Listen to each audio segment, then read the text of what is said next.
Friends, Sheetal life चॅनलमध्ये तुमचं सगळ्यांचं मनापासून मी स्वागत करते। तर आज आपण आईच्या हाताचा मुरब्बा बघणार आहोत। तर जून महिना लागलेला आहे आणि घरोघरी मस्तपैकी अशा लोणच्यासाठी कैऱ्या वगैरे सगळं आलेलं असेल। तर कोणी त्या कैऱ्यांचं लोणचं टाकतं तर कोणी मुरब्बा करतं। तर आज आपण आईच्या हाताचा मुरब्बा बघणार आहोत। तर कैऱ्या मस्तपैकी धुवून घेतलेल्या आहे आणि त्यांना किसून घेतलेल्या आहे।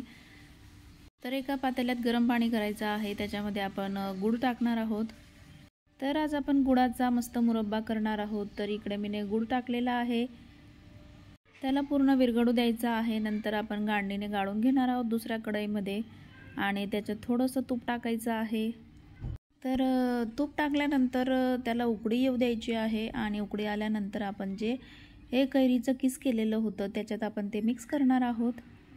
तर असा मुरब्बा नक्की बनवून बघा, खूप दिवस टिकतो आणि आपण त्याला फ्रीजमध्ये ठेवला तर आणखी जास्त दिवस टिकतो आणि त्याला आपण चपातीसोबत, खिचडीसोबत सगळ्यांसोबत खाऊ शकतो।